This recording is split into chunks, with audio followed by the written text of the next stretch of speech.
পাকা বাড়ি থাকা সত্ত্বেও ভাঙা গোয়ালঘরের ভিডিও দেখাতে গিয়ে বিড়ম্বনায় বিজেপি নেতা জিতেন্দ্র তেওয়ারি। এ কি করছেন বিজেপি নেতারা? ধীরে ধীরে কি অবসাদ গ্রাস করছে বিজেপি নেতাদের? পাণ্ডবেশ্বরে মিথ্যা প্রচারের অভিযোগ সামনে এসে বিস্ফোরক স্বীকারোক্তি মহিলার। আজ পাণ্ডবেশ্বরে হুসুরডাঙ্গা এসছি। দেখুন, এটা বাড়িটা দেখুন, সুন্দরা সত্তর। কতবার বলেছে যে ঘর ঘর ঘর, ঘরের টাকা, এর ঘরের টাকা কোথায় চলে গেল জানো তুমি? জানি না। আমার ঘর এসে স্যার ঘর কেটে দিচ্ছে। ঘর এলো, ঘর কেটে দিল, এবং এই সুন্দরা সূত্রধর ঘর পেল না। কিন্তু বড় বড় নেতাদের গোয়াল ঘর হচ্ছে, গাড়ি রাখার গ্যারেজ হচ্ছে। তাহলে এই গরিব মানুষ কোথায় যাবে? এই সমস্ত সরকারের পয়সা তো গরিব মানুষের জন্য। তো গরিব মানুষ যদি নিজের হক না পায়, তো এরপরে যখন এই ঘর দেখাবো, যখন এখন এই এসো সুন্দর আয় ভিতরে, লাস্টে আমার স্বামী বাইরে কাজ চলে গেছে। দেখো সবাই, আর লাস্টে বলে দেবে কি, বিকালে বলে দেবে নরেনবাবু কি বলে, গোয়াল ঘর দেখিয়ে বলবে গোয়াল ঘরের ছবি। এটা গোয়াল ঘর বটে, কিভাবে থাকে মানুষ দেখুক। আমরা বলে যাচ্ছি মা, আরো 2 মাস কষ্ট করো, 2 মাস কষ্ট করো। মোদীজি সরকার হচ্ছে, আমরা এসে, আমি এখানে এসে ঘর কাটবো আর তোমার ঘর তৈরি করে দিয়ে যাবো। লাস্টে আমার স্বামী জানেন ব্যাঙ্গালোরে কাজ চলে গেছে। বুঝো, ওর নাকি এত লোককে চাকরি। আমার স্বামী চলে গেছে। বুঝো বুঝো, দেখো দেখো কি অবস্থা। স্বামী ছেলে, সামনে এসো, ছেলে মেয়েদেরকে ছেড়ে দিয়ে স্বামী সংসার চালাবার জন্য ব্যাঙ্গালোর চলে গেছে। আর বলছে নাকি পুরা সবার জন্য কাজ আছে, সবার জন্য কাজ আছে বেঙ্গলে, সবার কাজ। ঘরও পাই না, কিছুই পাই না। আমরা ভোট দিয়ে যাই, মিটিং এ মিছিলে যাই, কিন্তু আমরা কিছুই পাই না। খালি মিটিং এ মিছিলে নিয়ে যাবে নরেন চক্রবর্তী, খালি মিটিং এ মিছিলে নিয়ে যাবে, কোনো কাজ। কিন্তু আমরা কথা দিয়ে যাচ্ছি, কোনো মিটিং এ যেতে হবে না, কোনো মিছিলে যেতে হবে না আমাদের। আমি আগে কাজ করব, তারপর যেটা বলার তুমি বলবে। 2 মাস সময় দাও, 2 মাসের মধ্যে ঘর ঘর হবে তো, ঘর হবে তো, আর কাজেরও ব্যবস্থা হবে। তোমার স্বামীকেও ফিরিয়ে আনবো, তোমার স্বামীকে আমরা ফিরিয়ে আনবো, বাচ্চাদের সঙ্গে স্বামী থাকতে পারবে, সে ব্যবস্থা আমরা করবো। ভারত মাতা কি, ভারত মাতা কি, ভরসা রাখো মা, আমরা করবো, ঠিক আছে? বিজেপি জিন্দাবাদ।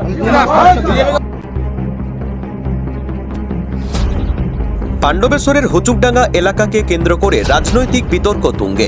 অভিযোগ উঠেছে বিজেপি নেতা জিতেন্দ্র তেওয়ারি সাধারণ মানুষের সহানুভূতি আদায়ের উদ্দেশ্যে এক মহিলার ভাঙাচোরা গোয়ালঘরের ভিডিও প্রকাশ করেছিলেন, যা নিয়ে শুরু হয়েছে ব্যাপক বিতর্ক। পরবর্তীতে ওই মহিলাই সামনে এসে জানান, ভিডিওতে যে হলুদ রঙের পাকা ঘরটি দেখা যাচ্ছে সেটি তাঁরই বসত বাড়ি। তিনি স্পষ্টভাবে স্বীকার করেন, এর আগে তার ভাঙা গোয়ালঘরকে একমাত্র বাসস্থান হিসেবে তুলে ধরে অপপ্রচার চালানো হয়েছিল। বিজেপির কি অবস্থা দেখুন, এনার এইখানে বাড়ি থাকা সত্ত্বেও ওনাকে প্রলোভন দেওয়া হয় যে আপনাকে প্রধানমন্ত্রীর ঘর দিয়ে দেব, এই বলে ওনাকে নিয়ে যাওয়া হয় ওই গোয়াল ঘরে।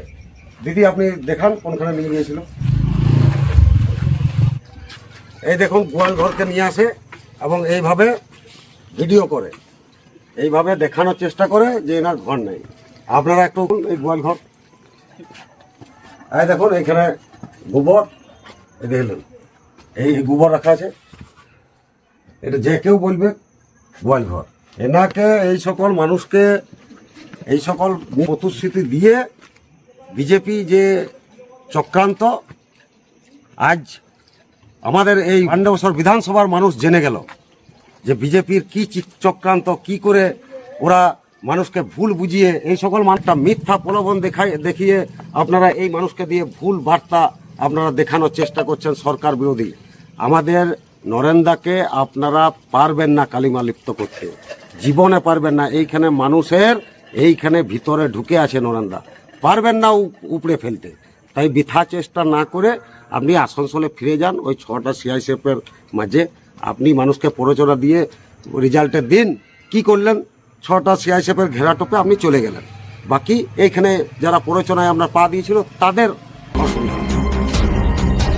মহিলার দাবি, এক বিরোধী রাজনৈতিক দলের ব্যক্তি তাকে 1000 টাকা দেওয়ার প্রলোভন দেখিয়েছিলেন। সেই প্রলোভনের কারণে তিনি প্রথমে মিথ্যে বক্তব্য দেন যে তার থাকার মতো কোনো পাকা ঘর নেই।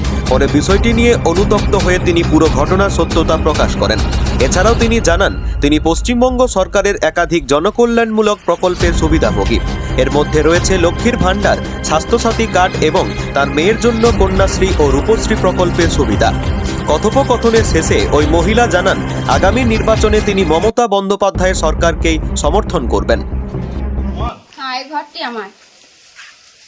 আচ্ছা, এই ঘরটা যে তোমার, তো একটু আগে আমাদের একটা ওই এসছিল, ওই যে হাবল নাকি ওই কি নাম তেওয়ারি, হ্যাঁ। সে এসে তোমাকে এই একটা ঘর দেখাচ্ছে। সেই ঘরটা কি ওই গোয়াল ঘরটা নাকি?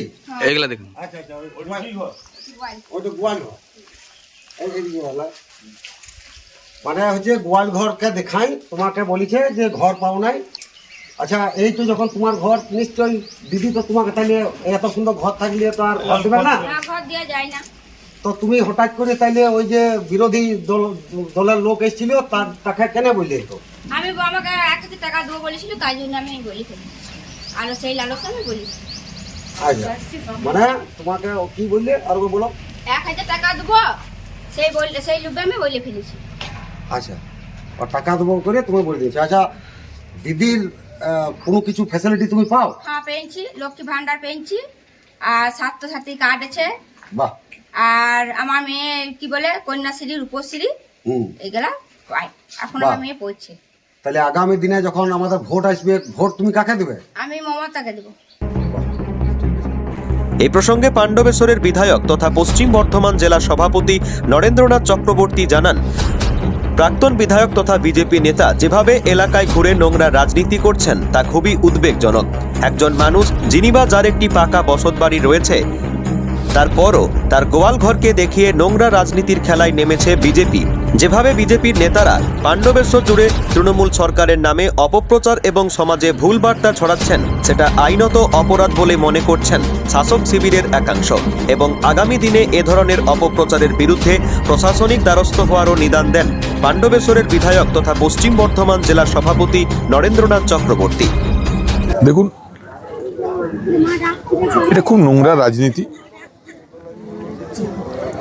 যিনি বিধায়ক ছিলেন, মেয়র ছিলেন, তার পক্ষে এরকম নোংরা রাজনীতি করা উচিত হয়নি। একটা মানুষ, তার পাকা ঘর আছে, তার বাড়িতে টিভি আছে, তার বাড়িতে ফ্রিজ আছে, ন্যাচারালি সেই মানুষটি বাংলা আবাস যোজনায় ঘর পাওয়ার যোগ্য নন।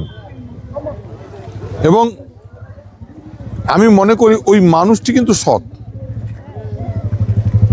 কিন্তু তাকে দিয়ে টাকার লোভ দেখিয়ে যেভাবে গোয়াল ঘরে দাঁড়িয়ে নিজের বাড়িটাকে না দেখিয়ে গোয়াল ঘরটাকে দেখিয়ে দাঁড় করিয়ে তার মুখ দিয়ে বলানো হয়েছে যে আমি বাংলা আবাস যোজনা পাইনি। এবং সেখানে ওই প্রাক্তন বিধায়ক বলেছেন যে দেখুন, গরিব মানুষ ঘর পাচ্ছে না। এই যে অন্যায়, এই যে মানুষকে যেভাবে প্রতারিত করা, সমাজকে একটা ভুল বার্তা দেওয়া, সরকারের বদনাম করার চেষ্টা, এটা তো আইন অনুযায়ী অপরাধযোগ্য। আমরা তো ভাবছি, চিন্তা ভাবনা করছি যে এটা নিয়ে এফআইআর বা ইয়েকে জানানো হবে কিনা। এটার আমি তীব্র নিন্দা করছি এবং পাণ্ডবেশ্বরের মানুষকে বলবো যে মানুষ এরকম শঠতা, এরকম দ্বিচারিতা, এরকম অন্যায় কাজ, এরকম ভুল বার্তা, মানুষকে ভুল বোঝানোর চেষ্টা করেন, তাকে চিনে নিন, তার মুখোশটা টেনে খুলে দিন।